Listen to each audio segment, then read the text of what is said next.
तो आइए सुनते हैं मुंशी प्रेमचंद की कहानियों का संग्रह मानसरोवर भाग 7 की और एक कहानी जिसका नाम है दो भाई। प्रातःकाल सूर्य की सुहावनी सुनहरी धूप में कलावती दोनों बेटों को जांघों पर बैठाकर दूध और रोटी खिलाती। केदार बड़ा था, माधव छोटा। दोनों मुंह में कौर लिए कई पग उछल कूद कर फिर जांघों पर आ बैठते और अपनी तोतली बोली में इस प्रार्थना की रट लगाते थे जिसमें एक पुराने सहृदय कवि ने किसी जाड़े के सताए हुए बालक के हृदयोद्गार को प्रकट किया है। दैव दैव घाम करो, तुम्हारे बालक को लगता जाड़। माँ उन्हें चुमका कर बुलाती और बड़े बड़े कौर खिलाती। उसके हृदय में प्रेम की उमंग थी और नेत्रों में गर्व की झलक। दोनों भाई बड़े हुए, साथ साथ गले में बाहें डाले खेलते थे। केदार की बुद्धि चुस्त थी, माधव का शरीर। दोनों में इतना स्नेह था कि साथ साथ पाठशाला जाते, साथ साथ खाते और साथ ही साथ रहते थे। दोनों भाइयों का ब्याह हुआ। केदार की वधू चंपा अमित भाषिणी और चंचला थी। माधव की वधू श्यामा सांवली सलोनी रूप राशि की खान थी। बड़ी ही मृदु भाषिणी, बड़ी ही सुशीला और शांत स्वभाव थी। केदार चंपा पर मोहे और माधव श्यामा पर रिझे, परंतु कलावती का मन किसी से ना मिला। वह दोनों से प्रसन्न और दोनों से अप्रसन्न थी। उसकी शिक्षा दीक्षा का बहुत अंश इस व्यर्थ के प्रत्य में व्यय होता था कि चंपा अपनी कार्यकुशलता का एक भाग श्यामा के शांत स्वभाव से बदल ले। दोनों भाई संतानवान हुए। हरा भरा वृक्ष खूब फैला और फलों से लद गया। कुत्सित वृक्ष में केवल एक फल दृष्टिगोचर हुआ, वह भी कुछ पीला सा मुरझाया हुआ, किंतु दोनों अप्रसन्न थे। माधव को धन संपत्ति की लालसा थी और केदार को संतान की अभिलाषा। भाग्य की इस कूटनीति ने सनह सनह द्वेष का रूप धारण किया, जो स्वाभाविक था। श्यामा अपने लड़कों को संवारने सुधारने में लगी रहती। उसे सिर उठाने की फुर्सत नहीं मिलती थी। बेचारी चंपा को चूल्हे में जलना और चक्की में पीसना पड़ता। यह अनीति कभी कभी कटु शब्दों में निकल जाती। श्यामा सुनती, कुढ़ती और चुपचाप सह लेती, परंतु उसकी यह सहनशीलता चंपा के क्रोध को शांत करने के बदले और बढ़ाती। यहां तक कि प्याला लबालब भर गया। हिरन भागने की राह ना पाकर शिकारी की तरफ लपका। चंपा और श्यामा समकोण बनाने वाली रेखाओं की भांति अलग हो गई। उस दिन एक ही घर में दो चूल्हे जले, परंतु भाइयों ने दाने की सूरत न देखी और कलावती सारे दिन रोती रही। कई वर्ष बीत गए। दोनों भाई जो किसी समय एक ही पालथी पर बैठते थे, एक ही थाली में खाते थे और एक ही छाती से दूध पीते थे, उन्हें अब एक घर में, एक गांव में रहना कठिन हो गया। परंतु कुल की साख में बट्टा न लगे, इसलिए ईर्ष्या और द्वेष की धधकी हुई आग को राख के नीचे दबाने की व्यर्थ चेष्टा की जाती थी। उन लोगों में अब भ्रातृ स्नेह न था, केवल भाई के नाम की लाज थी। मां भी जीवित थी, पर दोनों बेटों का वैमनस्य देखकर आंसू बहाया करती। हृदय में प्रेम था, पर नेत्रों में अभिमान न था। कुसुम वही था, परंतु वह छटा न थी। दोनों भाई जब लड़के थे, तब एक को रोते देखकर दूसरा भी रोने लगता था। तब वह नादान, बेसमझ और भोले थे। आज एक को रोते हुए देख दूसरा हंसता और तालियां बजाता। अब वह समझदार और बुद्धिमान हो गए थे। जब उन्हें अपने पराये की पहचान न थी, उस समय यदि कोई छेड़ने के लिए एक को अपने साथ ले जाने की धमकी देता तो दूसरा जमीन पर लौट जाता और उस आदमी का कुर्ता पकड़ लेता।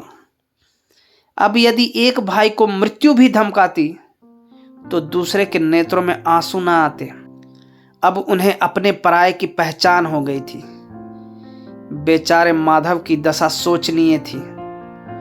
खर्च अधिक था और आमदनी कम। उस पर कुल मर्यादा का निर्वाह। हृदय चाहे रोए पर होंठ हंसते रहे। हृदय चाहे मलिन हो पर कपड़े मैले ना हो। 4 पुत्र थे, 4 पुत्रियां और आवश्यक वस्तुएं मोतियों के मोल। कुछ पाइयों की जिम्मेदारी कहां तक संभालती। लड़कों का ब्याह अपने वश की बात थी, पर लड़कियों का विवाह कैसे टल सकता। 2 पाई जमीन पहली कन्या के विवाह में भेंट हो गई। उस पर भी बाराती बिना भात खाए आंगन से उठ गए। शेष दूसरी कन्या के विवाह में निकल गई। साल भर बाद तीसरी लड़की का विवाह हुआ। पेड़ पत्ते भी ना बचे। हाँ, अब की डाल भरपूर थी, परंतु दरिद्रता और धरोहर में वही संबंध है जो मांस और कुत्ते में। इस कन्या का अभी गौना न हुआ था कि माधव पर 2 साल के बकाया लगान का वारंट आ पहुंचा। कन्या के गहने बंधक रखे गए। गला छूटा। चंपा इसी समय की ताक में थी। तुरंत नए नातेदारों को सूचना दी, तुम लोग बेसुध बैठे हो, यहां गहनों का सफाया हुआ जाता है। दूसरे दिन एक नाई और 2 ब्राह्मण माधव के दरवाजे पर आकर बैठ गए। बेचारे के गले में फांसी पड़ गई। रुपए कहां से आवे। न जमीन, न जायदाद, न बाग, न बगीचा। रहा विश्वास वह कभी का उठ चुका था। अब यदि कोई संपत्ति थी तो केवल वही 2 कोठरियां जिसमें उसने अपनी सारी आयु बिताई थी, और उनका कोई ग्राहक न था। विलंब से नाक कटी जाती थी। विवश होकर केदार के पास आया और आंखों में आंसू भरे बोला, भैया, इस समय मैं बड़े संकट में हूं, मेरी सहायता करो। केदार ने उत्तर दिया, मधु, आजकल मैं भी तंग हो रहा हूं, तुमसे सच कहता हूं। चंपा अधिकारपूर्ण स्वर से बोली, अरे तो क्या इनके लिए भी तंग हो रहे हैं? अलग भोजन करने से क्या इज्जत अलग हो जाएगी? केदार ने स्त्री की ओर कनखियों से ताक कर कहा, नहीं नहीं, मेरा यह प्रयोजन नहीं था। हाथ तंग है तो क्या, कोई ना कोई प्रबंध किया ही जाएगा। चंपा ने माधव से पूछा, 5-20 से कुछ ऊपर ही पर गहने रखे थे ना? माधव ने उत्तर दिया, हाँ, ब्याज सहित कोई 125 रुपये होते हैं। केदार रामायण पढ़ रहे थे, फिर पढ़ने में लग गए। चंपा ने तत्व की बातचीत शुरू की, रुपया बहुत है, हमारे पास होता तो कोई बात न थी, परंतु हमें भी दूसरे से दिलाना पड़ेगा, और महाजन बिना कुछ लिखाए पढ़ाए रुपया देते नहीं। माधव ने सोचा, यदि मेरे पास कुछ लिखाने पढ़ाने को होता तो क्या और महाजन मर गए थे, तुम्हारे दरवाजे आता क्यों? बोला, लिखने पढ़ने को मेरे पास है ही क्या, जो कुछ जगह जायदाद है वह यही घर है। केदार और चंपा ने एक दूसरे को मर्मभेदी नयनों से देखा और मन ही मन कहा, क्या आज सचमुच जीवन की प्यारी अभिलाषाएं पूरी होंगी? परंतु हृदय की यह उमंग मुंह तक आते आते गंभीर रूप धारण कर गई। चंपा बड़ी गंभीरता से बोली, घर पर तो कोई महाजन कदाचित ही रुपया दे, शहर हो तो कुछ किराया ही आवे, पर गवई में तो कोई सेंत में रहने वाला भी नहीं। फिर साझे की चीज ठहरी। केदार डरे कि कहीं चंपा की कठोरता से खेल बिगड़ ना जाए। बोले, एक महाजन से मेरी जान पहचान है, वह कदाचित कहने सुनने में आ जाए। चंपा ने गर्दन हिलाकर इस युक्ति की सराहना की और बोली, पर 2-3-20 से अधिक मिलना कठिन है। केदार ने जान पर खेल कर कहा, अरे बहुत दबाने पर 4-20 हो जाएंगे, और क्या। अब की चंपा ने तीव्र दृष्टि से केदार को देखा और अनमनी सी होकर बोली, महाजन ऐसे अंधे नहीं होते। माधव अपने भाई भावच के इस गुप्त रहस्य को कुछ कुछ समझता था। वह चकित था कि इन्हें इतनी बुद्धि कहां से मिल गई। बोला, और रुपए कहां से आवेंगे। चंपा चिढ़कर बोली, और रुपयों के लिए और फिक्र करो। 125 रुपये इन 2 कोठरियों के इस जन्म में कोई न देगा। 4-20 चाहो तो एक महाजन से दिला दूं, लिखा पढ़ी कर लो। माधव इन रहस्यमय बातों से सशंक हो गया। उसे भय हुआ कि यह लोग मेरे साथ कोई गहरी चाल चल रहे हैं। दृढ़ता के साथ अड़कर बोला, और कौन सी फिक्र करूं। गहने होते तो कहता लाओ रख दूं, यहां तो कच्चा सूत भी नहीं है। जब बदनाम हुए तो क्या 10 के लिए क्या 50 के लिए, दोनों एक ही बात है। यदि घर बेचकर मेरा नाम रह जाए तो यहां तक तो स्वीकार है, परंतु घर भी बेचूं और उस पर भी प्रतिष्ठा धूल में मिले, ऐसा मैं न करूंगा। केवल नाम का ध्यान है।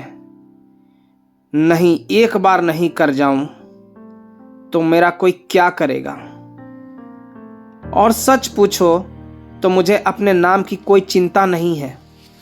मुझे कौन जानता है, संसार तो भैया को हंसेगा। केदार का मुंह सूख गया। चंपा भी चकरा गई। वह बड़ी चतुर वाक् निपुण रमणी थी। उसे माधव जैसे गंवार से ऐसी दृढ़ता की आशा न थी। उसकी ओर आदर से देखकर बोली, लालू, कभी कभी तुम भी लड़कों की सी बातें करती हो। भला इस झोपड़ी पर कौन 100 रुपये निकाल कर देगा। तुम 125 के बदले 100 ही दिलाओ, मैं आज ही अपना हिस्सा बेचती हूं। उतना ही मेरा भी तो है। घर पर तो तुमको वही 4-20 मिलेंगे। हाँ, और रुपयों का प्रबंध हम आप कर देंगे। इज्जत हमारी तुम्हारी एक ही है, वह न जाने पाएगी। वह रुपया अलग खाते में चढ़ा लिया जाएगा। माधव की इच्छाएं पूरी हुई। उसने मैदान मार लिया। सोचने लगा, मुझे तो रुपयों से काम है, चाहे 1 नहीं 10 खाते में चढ़ा लो। रहा मकान, वह जीते जी नहीं छोड़ने का। प्रसन्न होकर चला।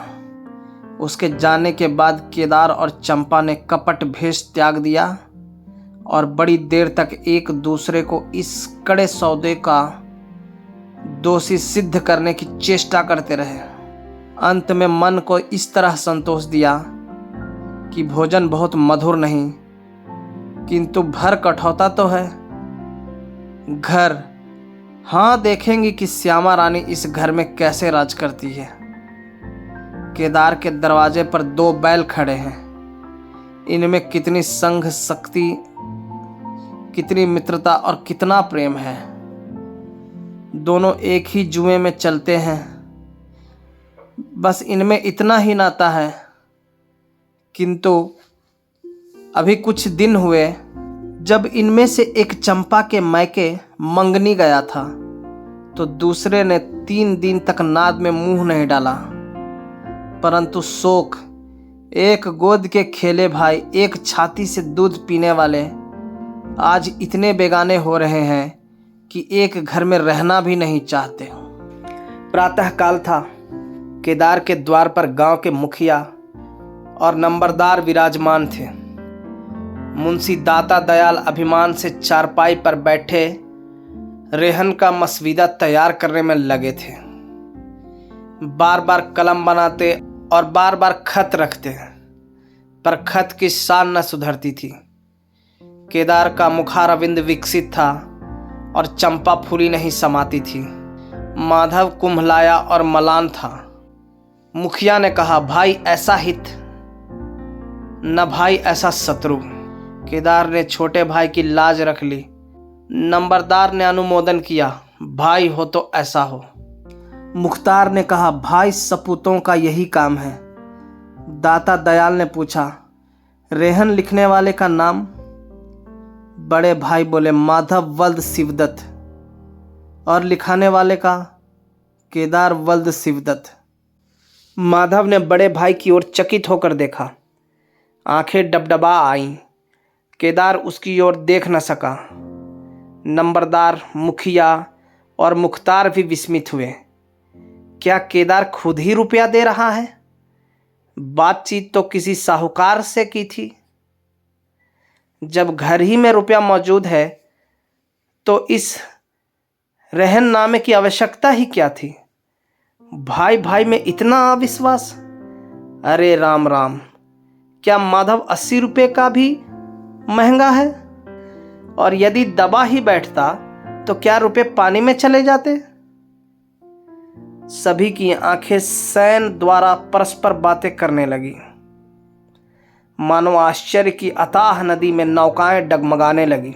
श्यामा दरवाजे की चौखट पर खड़ी थी। वह सजा केदार की प्रतिष्ठा करती थी, परंतु आज केवल लोक रीति ने उसे अपने जेठ को आड़े हाथों लेने से रोका। बूढ़ी अम्मा ने सुना तो सूखी नदी उमड़ आई। उसने एक बार आकाश की ओर देखा और माथा ठोक लिया। अब उसे उस दिन का स्मरण हो आया जब ऐसा ही सुहावना सुनहरा प्रभात था और 2 प्यारे प्यारे बच्चे उसकी गोद में बैठे हुए उछल कूद कर दूध रोटी खाते थे। उस समय माता के नेत्रों में कितना अभिमान था, हृदय में कितनी उमंग और कितना उत्साह। परंतु आज नयनों से लज्जा है और हृदय में शोक संताप।